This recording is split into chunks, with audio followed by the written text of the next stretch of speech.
Morning all of you. मैं BK sir आज आप लोगों को नए चैप्टर मेंस्ट्रुएशन की फर्स्ट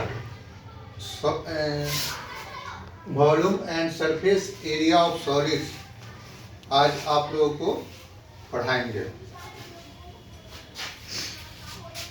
चलिए, सरफेस एरिया ऑफ सॉलिड्स में हम लोग फर्स्ट जो टॉपिक है क्यूबॉइड है। इस क्यूबॉइड में सबसे पहले हम एक स्टिक से आपको एग्जांपल देकर समझाते हैं। ये जो शेप है हमारा सॉलिड शेप है, ठीक है। इस सॉलिड शेप में आप देखिए इसका डिफिनिट वॉल्यूम है, डिफिनिट वॉल्यूम और डिफिनिट शेप है। क्यों? क्योंकि इसमें आप देखिए कि ये स्पेस ऑक्युपाइड जब हम किसी जगह पे रखेंगे तो ये क्या करेगा, स्पेस ऑक्युपाइड करेगा, स्पेस को छीकेगा। उसके बाद जो है इसमें हम लोगों को इसकी शेप जो देख रहे हैं वह डिफिनिट है। अब हम इसके फेस, एज और वर्टिसेज के विषय में समझेंगे। ये हमारी स्टिक है। इस स्टिक में देखते हैं तो ये रेक्टेंगुलर शेप आप देख रहे हैं। इस साइड में एक face, one face, 2, then 3, 4, 5 and 6। जैसे एग्जाम्पल के लिए हम लोग लेते हैं, जैसे match box, chalk box, T packet, ये सब जो है वह हमारे रेक्टेंगुलर सॉलिड शेप है। जिस रेक्टेंगुलर सॉलिड शेप के लिए हमें जानकारी लेने के लिए सबसे पहले हम देखेंगे, हम लोग जानते हैं we know that bodies that have a definite shape are called solid. वैसी बॉडी जिसकी शेप डिफिनिट हो उसको आप सॉलिड्स कहते हैं। ये सॉलिड शेप के शेप जो है वह क्या करेंगे, स्पेस को ऑक्युपाइड करती है, जिसको आप वॉल्यूम कहते हैं। जिसमें क्यूबॉइड है, क्यूबॉइड में क्या होती है कि एक solid bounded by 6 rectangular plane faces is called a cuboid. यानी एक क्यूबॉइड में 6 रेक्टेंगुलर फेसेज होते हैं जो आपको इस फिगर में हम दिखाएं। जैसे AEHD first face, EHGA second face, BFEA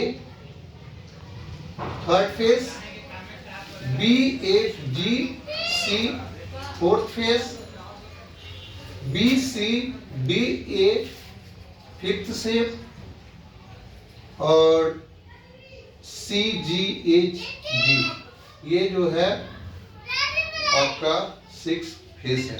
यानी एक क्यूबॉइड में 6 फेसेज होते हैं और रेक्टेंगुलर फेस होते हैं। जिसके इस सॉलिड फेस के लिए सबसे पहले हम लोगों को फॉर्मूला पर भी कमांड होनी चाहिए। जैसे इसमें अब आपको ये पता क्या चलती है कि क्यूबॉइड फिगर में हमें फेस 6 होते हैं, फेसेस 6 होते हैं, एज 12 होते हैं और वर्टिसेज 8 होते हैं। अब इसमें कुछ पॉइंट आती है, जैसे लैटरल सरफेस एरिया और CSA। लैटरल सरफेस एरिया में आपको 4 फेसेज इंक्लूड होते हैं। 4 फेसेज इंक्लूड होंगे जिसको हम लैटरल सरफेस एरिया कहेंगे। टोटल सरफेस एरिया में 6 फेसेज इंक्लूड होते हैं जिसको हम TSA के नेम से जानते हैं। अब एक एग्जांपल्स के द्वारा हम लोग समझेंगे। जैसे हमें क्यूबॉइड के लिए क्यूबॉइड शेप की length 22 centimetre, breadth 12 centimetre, height 7.5 centimetre दी गई है।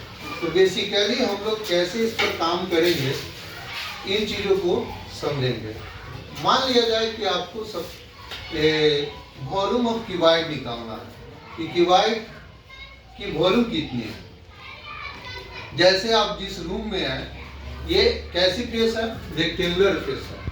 रेक्टेंगुलर फेस में कितने फेस इंक्लूड होगा? 6 फेस इंक्लूड होगा। तो इस 6 जो हमारे फेसेज हैं, यह हमारी बॉडी, इसमें एयर कितनी ऑक्युपाइड है, स्पेस कितनी ऑक्युपाइड है, इन्हीं चीजों की हम वॉल्यूम निकालेंगे। तो लेंथ, ब्रेथ, हाइट, इसकी फॉर्मूला होती है Q units.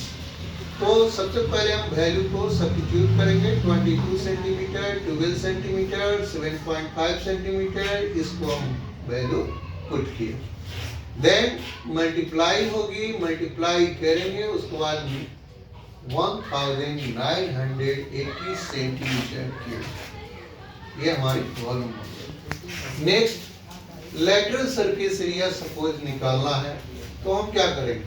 Lateral surface area, जिसको LSA या CSA कर्व सरफेस एरिया की नेम से जानी जाती है, इसकी फॉर्मूला को हम सबसे पहले यूटिलाइज करेंगे। 2 into L plus B into height square unit. तो वैल्यू को सब्स्टिट्यूट यहाँ से टेकन करेंगे। Length, breadth, height, length, breadth और हाइट, ये तीनों वैल्यू को सब्स्टिट्यूट किया गया, जिसके बाद देन हम मल्टीप्लाई करेंगे 510 सेंटीमीटर स्क्वायर। अब नेक्स्ट, अब हमें टोटल सरफेस एरिया TSA निकालना है, तो हमें 6 फेस की जरूरत होंगे। तो यानी 6 फेस की एरिया, अब जो 6 फेसेज हैं वो क्या है? वो रेक्टेंगुलर फेसेज है। तो रेक्टेंगुलर फेस दैट मीन्स आप जानते हैं कि लेंथ इंटू ब्रेथ होती है। तो 2 into L into B plus B into H plus L into H square unit. Value को हम लेंथ, ब्रेथ, हाइट यहाँ से टेकन करेंगे, ये वैल्यू को हम सब्स्टिट्यूट करेंगे। देन मल्टीप्लाई करने के बाद इसे हम सम करेंगे और देन हमें 1038 सेंटीमीटर स्क्वायर जो ये निकाली गई। इस तरीके से आपको जो है इस वॉल्यूम सरफेस एरिया, ये थोड़ा टफ तो होती है, बट इसे सिंपल बनाया जा सकता है। सिंपल तरीके से हम लोग इसे समझ सकते हैं। और ये मेंसुरेशन, जो एक बेसिक मेंसुरेशन चैप्टर की या फर्स्ट क्यूबॉइड से हम लोग इसको स्टार्ट करते हैं और इसको यहाँ से समझना है, जो क्लास 8 के व्यू से आप लोगों को स्टैंडर्ड 8 के लिए हम इसको समझे हैं।